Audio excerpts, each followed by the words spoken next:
জমিনের উপরটা একদম খালি ছিল, এইবার দ্বিতীয় ফুঁতে জমিনের নিচটা একদম খালি হয়েছে। ইদা জুলজিলাতিল আরদু জিলজালাহা, এইটাই এটার অর্থ। আল্লাহ তাআলা বলেন, যখন ইসরাফিলের দ্বিতীয় ফুঁতে জমিনের মধ্যে ভূমিকম্প শুরু হবে, ও আখরাজাতিল আরদু আথকালাহা, তখন জমিন তার নিচের সব কিছু উপরে উঠে। আথকাল মানে বোঝা, জমিন তার বোঝাগুলো যেগুলো নিয়ে এসে এতদিন নিচে ছিল এগুলোর উপরে তুলে দেয়। এই উপরে উঠেবে মাটির উপরে, জমিনের উপরে। এটাই হাসরের মাঠ,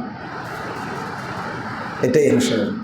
তাহলে হাসরের মাঠ কোনটা চিনচিনি আপনারা জানেননি? হাসরের মাঠ কোথায় কোথায় কোথায় কোন তো? এই যে আরে এখানে এখানে, এইটাই হাসরের মাঠ। কোনটা? এইটা এইটা, এই হুমায়ুন জানে বলে রয়েছে এইটাই হাসরের মাঠ। আপনি যেখানে বসে রয়েছেন এইটাই হাসরের মাঠ, এইটাই এইটাই, এই জমিনটাই হাসরের মাঠ। শুধু আল্লাহ তাআলা লম্বা করুন, ওয়া ইদাল আরদু মুদ্দাত, টেনে আল্লাহ তাআলা প্রশস্ত করে দিবে। কেন? মানুষ বেশি যে, গরু ছাগল বেশি যে, সেই আদম আলাইহিস সালামের জামানা থেকে নিয়ে পর্যন্ত হাসরের মাঠ এটাই। এই জন্য এই মাঠে যখন সবাই উঠবে, তো আল্লাহ তাআলা বলেন, এখানে রাসূলুল্লাহ সাল্লাল্লাহু আলাইহি ওয়াসাল্লামের একটা হাদিস আছে এই আয়াতের তাফসীরে, ওই যে স্বর্ণ রৌপ্যগুলো উঠছে, এগুলো আল্লাহর কুদরতে, স্বর্ণ রৌপ্য, টাকা পয়সা, অর্থ সম্পদ, এগুলো কথা বলবে হাসরের মাঠে উঠে। মানে ওই যে মাটির তল থেকে উঠছে কথা বলবে আর কি, মানুষের ডাক দিবে। হ্যাঁ, হাদিসে এটাই আছে, ডাক দিবে, ডাক সোরেরে ডাক দিবে, আইয়ুহাস সারিক, না এই বাটফার এদিকে, এই সম্পদের জন্য চুরি করছিলি, এখন কি পরিমাণ সম্পদ দরকার নেই। আমার এই কথাটা খুব চিন্তা লাগে যে যদি শেষ ইসরাফিলের প্রথম ফু দিলে কিয়ামতের সময়ও যাদের মৃত্যু হয় তারাও কবরে যদি থাকে 40,000 বছর, আর এই সময়টা যদি কবরের আযাব হয় তার কি হবে? তারা তা এখন যারা মরতেছে তারা আজকে কতদিন কবরের আযাব ভোগ করতেছে। আমাদের নবীজির জামানায় যারা মারা গেছে, মুসা আলাইহিস সালামের যুগে যারা মারা গেছে, ইব্রাহিম আলাইহিস সালামের জামানায় যারা মারা গেছে, হযরত নূহ আলাইহিস সালামের জামানায় যারা মারা গেছে, তাদের হালাত কি? হায় আল্লাহ, যার কবরে আযাব হয় সেই কতদিন কবরে আযাব। আমরাই হিসাব করি, সামনেরটা মনে করেন আপনি মনে দেখেন নাই, এটা গণেন, কথা বুঝছেন না? আমাদের নবী সাল্লাল্লাহু আলাইহি সাল্লাম এই পৃথিবী থেকে বিদায় নিছেন, তো এটাও তো 1450 বছর হয়ে গেছে, তো এইটা গুণেন, এতটুকুই আন্দাজ করেন। তো এখন এই 1450 বছর ধরে যার কবরে আযাব হইতেছে তার হালাত কি? সামনেরটা পরে কম। নূহ আলাইহিস সালামের থেকে এবার গুনেন, ইব্রাহিম আলাইহিস সালাম থেকে গুনেন, মুসা আলাইহিস সালাম থেকে গণেন, আরও বাড়বে কি না? কথা বলেন না, আরও বাড়বে কি না? আরও বাড়বে। কতটা বাড়বে? রাসূলুল্লাহ সাল্লাল্লাহু আলাইহি সাল্লাম বলছেন, কবরে যে প্রশ্নের উত্তর দিতে পারবে না, 3টা সুয়াল, তো আল্লাহ তাআলার পক্ষ থেকে বলবে ফেরেশতাদেরকে, কাযাবা আবদি, আমার বান্দা মিথ্যা বলছে, ফাআফরিশুহু মিনান নার ওয়ালবাসুহু মিনান নার, তারে জাহান্নামের বিছানা বিছায় দাও, তার কবরে জাহান্নামের পোশাক পরিয়ে দাও, ওয়াফতাহু লাহু বাবান ইলান নার, তার জন্য জাহান্নামের দরজা খুলে দাও। ফেরেশতারা এই ইন্তজাম করবে, অর্থাৎ জাহান্নামের বিছানা বিছায় দিবে, জাহান্নামের পোশাক গায়ে দিয়ে দিবে, জাহান্নামের দিকে দরজা খুলে দিয়ে ফেরেশতারা যখন চলে যাবে, এই ফেরেশতা বের হতেই নাফরমানের কবরে, আল্লাহ রাসূল বলছে প্রথম মিনিটে কবরের ডান পাশের মাটি একটা ধাক্কা মারবে তারে বাম দিকে, ডান পাশের হাড্ডি এবং পাঁজর ভাঙ্গা চূড়া ওই পাশে চলে যাবে, বাম পাশের মাটি এ পাশে চলে আসবে, তো বাম পাশের পাড্ডি হাজরও ভাঙ্গা দিকে চলে আসবে। এরপরে সামনে রাসূলুল্লাহ সাল্লাল্লাহু আলাইহি ওয়াসাল্লাম বলছেন, নাফরমানের কবরের মধ্যে একজন ফেরেশতাকে আল্লাহ তাআলা এভাবে পাঠাবেন, যে ফেরেশতার হাতে আপনার লোহার মুগুর, লোহার হাতুড়ি তার মধ্যে থাকবে। সেইটা দিয়া একেবারে ইসরাফিলের ফু পর্যন্ত এই ফেরেশতা কবরের মধ্যে তাকে লোহার এই হাতুড়া দিয়া মারতে থাকবে।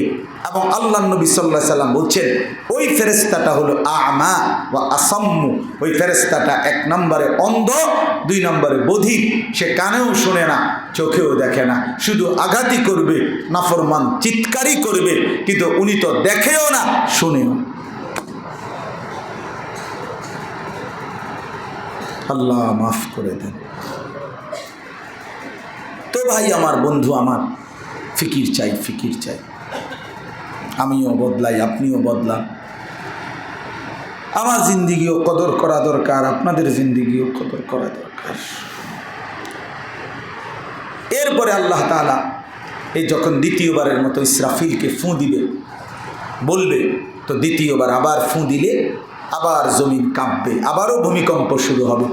এইবারের ভূমিকম্পে জমিনের নিচে যা ছিল সব জমিনের উপরে উঠে আসবে। সব কিছু, একেবারে মানুষ, জিন, গরু, ছাগল, কীট পতঙ্গ, জন্তু, জানোয়ার, অর্থ সম্পদ, স্বর্ণ, রৌপ্য, মণি, মুক্তা, হীরা, জহরত, টাকা পয়সা, আল্লাহর কসম সব কিছু। মানে তো সূক্ষ্ম থেকে সূক্ষ্ম জিনিসকে বিজ্ঞান ভাগ করে ভাঙে। এই আগে বল অনুরে ভাঙ্গা বাড়ি করছে পরমাণু, পরমাণুকেও ভাঙছে এখন বিজ্ঞানীরা, ভাঙ্গা আরও ছোট করছে। ইলেকট্রন, প্রোটন, নিউট্রন, এইগুলো আরও ছোট ছোট্ট কিতা কিতা বহুত কিছু করছে, কিন্তু কোনো কিছুই তার চাইতেও সূক্ষ্ম, সামান্য, তার চাইতেও সামান্য এক্সাম আল্লাহ বলেন সেটাও নিয়ে আসবে, সেটাও নিয়ে। এই জন্য রাসূলুল্লাহ সাল্লাল্লাহু আলাইহি ওয়াসাল্লাম বলেছেন, সামান্য নেক আমলকেও ছোট মনে করো না, সামান্য গুনাহকেও ছোট মনে করো না। সামান্য নেক আমলও হাসরের ময়দানে দেখতে পাবা, সামান্য গুনার কারণেও আল্লাহ তাআলা পাকড়াও করবেন। ইয়াকা ওয়া মুহাক্কারাতিজ যুনুব ফাইন্না লাহা মিনাল্লাহি তালিবান। আবার বলছে, লা তাহকিরান্না মিনাল মা'রুফ শাইআন। সামান্য ভালো কাজকেও সামান্য মনে করো না। এটা আর কি তৈব, আমি আর টাকা 10 টাকা দিলে আর কি হইব, অনেক কিছু হইব। এখানে কি হইব সেটার বড় কথা না, আখিরাতে নেকি হবে, আখিরাতে নেকি হবে। এটুকু গুনায় আর কি হবে? এটুকু গুনাহ হাসরের ময়দানে তখন উহুদ পাহাড়ের চাইতে ভারী দেখা যাবে, উহুদ পাহাড়ের চাইতে। হ্যাঁ, এখন তো মনে হয়েছে সামান্য, সামান্য, গোটাটা তো ছিল সামান্য, কিন্তু একদিন এটা বড় হইতে হইতে ক্যান্সার হয়ে গেছে। শুরু তো হয়েছিল ছোটো, তাই জন্য ছিল তো ছোট্ট গুনাহ, ছিল তো একদিন হঠাৎ একটা নারী দেখছি, এরপরে আবার দেখলাম, আবার দেখলাম, একদিন এটাই হয়ে গেছে জিন্দিগির অভ্যাস। এই জন্য ছোটোটাকেও ছোট মনে করতে না। তো এই শেষ কথা, অতএব আমরা যদি আমাদের জিন্দিগির হিসাব না রাখি, নিজের জীবন খেয়াল না করি, তাইলে আমাদের অবস্থা কি হবে? এই শেষ আয়াতটার একটা তাফসিরের মধ্যে সুন্দর কথা লিখছে। রাসূলুল্লাহ সাল্লাল্লাহু আলাইহি সাল্লাম বলছেন, এই ফামান ইয়ামাল মিসকালা যাররাতিন খাইরান ইয়ারা ওয়া মান ইয়ামাল মিসকালা যাররাতিন শাররান ইয়ারা। এটা আল আয়াতুল জামিআ, কোরআনুল কারীমের সবচেয়ে সর্বব্যাপী অর্থবোধক আয়াত হলো এই দুটা, যে এক কথায় সব বুঝাই দিছে, যে তোমার জীবনের এক বিন্দু ভালো সেটাও দেখতে পাবা, এক বিন্দু মন্দ এটাও দেখতে পাবা। তাফসীরের মধ্যে লিখছে, রাসূলুল্লাহ সাল্লাল্লাহু আলাইহি সাল্লামের কাছে একজন সম্ভ্রান্ত সর্দার একদিন নবীজির কাছে আইসা বলছে, মুহাম্মদ, তুমি আমারে তোমার আল্লাহর নাজিলকৃত কিছু শোনাও তো। তখনও কালেমা পড়ে নাই এই লোক। তো তখন আল্লাহ নবী সাল্লাল্লাহু আলাইহি সাল্লাম এই সূরার এই দুইটা আয়াত, ফামান ইয়ামাল মিসকালা যাররাতিন, এই আয়াত দুইটা পড়ে শোনাইছে তারে। ওই লোক বলছে, হাসবি, আমার জন্য এটাই যথেষ্ট, আমি এই কথার উপরে আর শুনতে চাই না, কালেমা পড়লাম।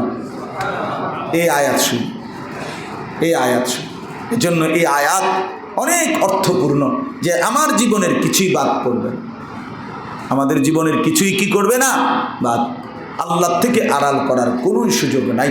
অতএব চলেন ইনশাআল্লাহ আজকে আমরা এটুকুই নিয়ত করি যে আমরা ইনশাআল্লাহ আল্লাহ তাআলার নাফরমানি ছাড়ব, আল্লাহ তাআলার হুকুমের উপরে উঠব ইনশাআল্লাহ। আল্লাহ তাআলা আমাদেরকে তৌফিক দান করেন।